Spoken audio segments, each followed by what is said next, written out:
thinking of playing Death Ride Salerno, 29th Panzer Grenadier. Okay, we're looking at German operations now. First of all, I'm going to review what reserve status or the nice thing about this game, actually a very nice thing about this game, one of many nice things about this game is that there is not a proliferation of specialized terms. So reserve, I don't know what you call it, but let's review what it means for a unit that is under a reserve marker. I guess to put it simply enough. Let's do that. And then I also wonder if this unit, by the way, that unit is in foxholes. What do they call them? A dug-in. So dug-in is the particular term. So I wonder if this unit firing at this American unit in conjunction with this German unit, I wonder if that qualifies as crossfire.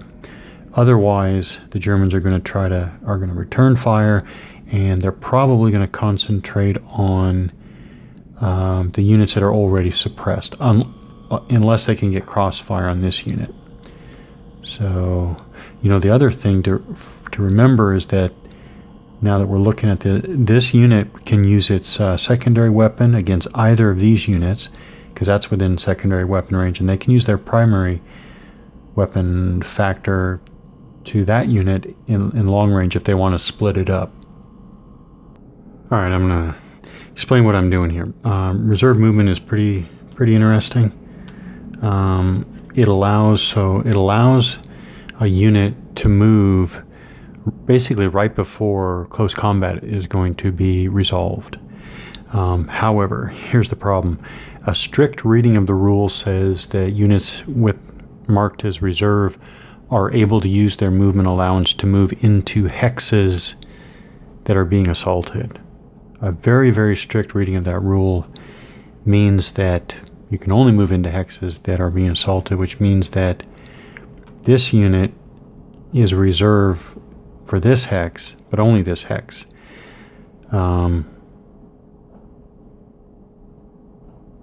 So until I'll probably read online, I'll try to figure something out. I'll try to get a better idea of what the intent of the rule is.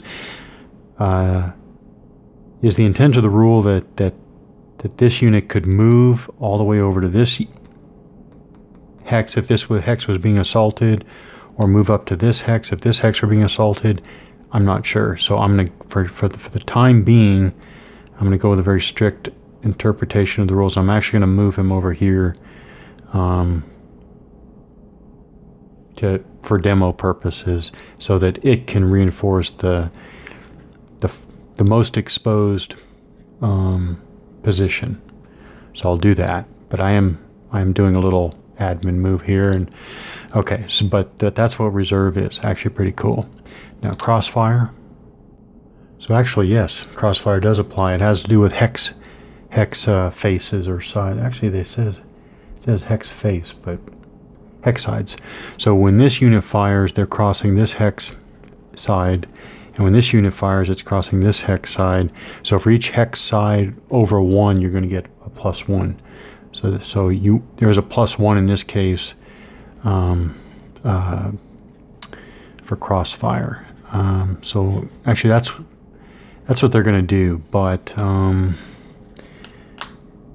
there's still actually that will be this unit's attack. So let's do that. This is going to be 3 primary weapon factor at long range. So that's 3. Here, yeah, they're just going to throw everything in. So it'll be 9, both secondary and primary weapons. So 9 plus 3 is 12. Yeah, 12 to 20. Yeah, 0.6. So it's on the 0.5 column. They have the height advantage. So okay, so it is +2 for the crossfire and the elevation. On the 0.5 column. Oh, there we go. 8 plus 2 is 10. 10 on the 0.5 column is S2. Not bad.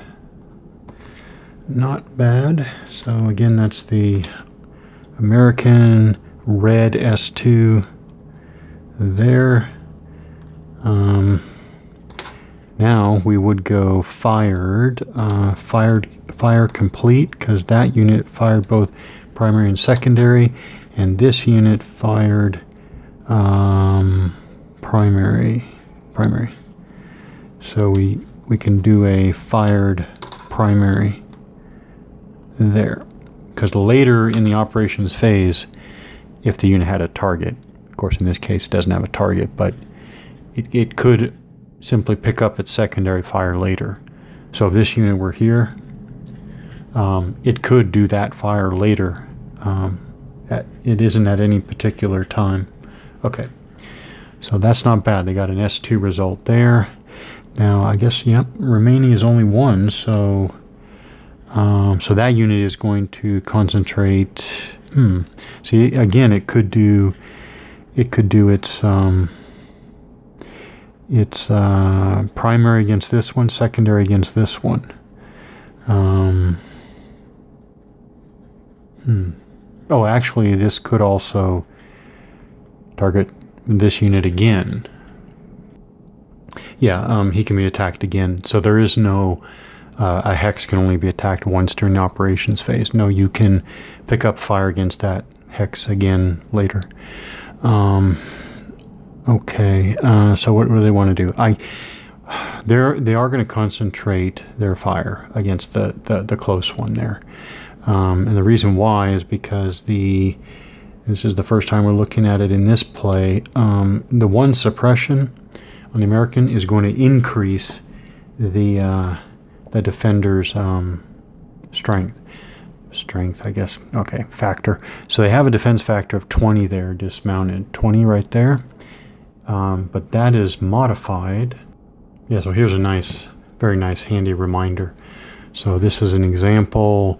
This American parachute infantry unit here, if it has one suppression level on it, you're subtracting 20% from its fire factors, and you're adding one. You're adding one to its defense.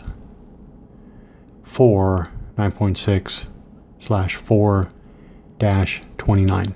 Okay, just a reminder. But so this is going to be 21. Roll of 2 is no effect. So Germans are done with all their firing, all their operations. Yep, they're done with their operations. So this is a American operations phase. So these are all the things I'm thinking about doing. So now the headquarters is going to go in on. Oh no, headquarters doesn't have to go in on one side yet. 1, 2, 3, 4. 1, 2, 3, 4. 1, 2, 3, 4. Okay, so over here, the American right is basically suppressed. Suppressed units within 5 hexes of the enemy cannot move towards the enemy, but they can still fire. So probably all of these units together are going to mass everything. Obviously they fire with the penalties. It's 20% per suppression level. So this is minus 20%, minus 20%, minus 40%. They're going to mass all their fire on this German far left unit here. And then over here, what I'm going to try to do is, move the American unit forward. That should be 3 movement points, which is half of the movement allowance. So what I want them to do is move forward 1 and shoot at the Germans, but I think it's going to be move, defensive fire, and then if the Americans still can, then the American fire after movement. And then this unit's just going to come in behind and just going to keep pushing forward here around this corner, this flank. So all those units fired at the Germans and actually missed it by just 1, which is pretty Pretty incredible. Now, truth in advertising, doing that required calculator and notepad, because you want to carry all the fractions throughout, and you need the calculator because you're computing all those percentages of primary factors and secondary factors. Now, of course, like after I computed this one, it only takes a second to realize that this one's identical, so you're going to look for ways to help yourself along, but the point is all those fractions are carried through. Okay, over here this American unit moved one forward because he wants to go into, he wants to do fire after movement, but he moves one, and now he has to survive the opportunity fire from the Germans there. That unit suffered a suppression 1 level, but actually when I just moved the Americans in here, actually I forgot to account for the woods.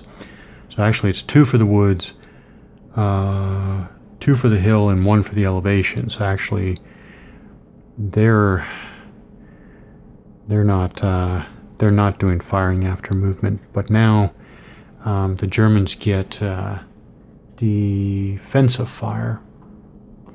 Okay, very bad luck on the Germans' part. They missed the defensive fire against the first unit, and then I moved this unit in, so now we have 2 American companies adjacent, and they rolled the same result for nothing.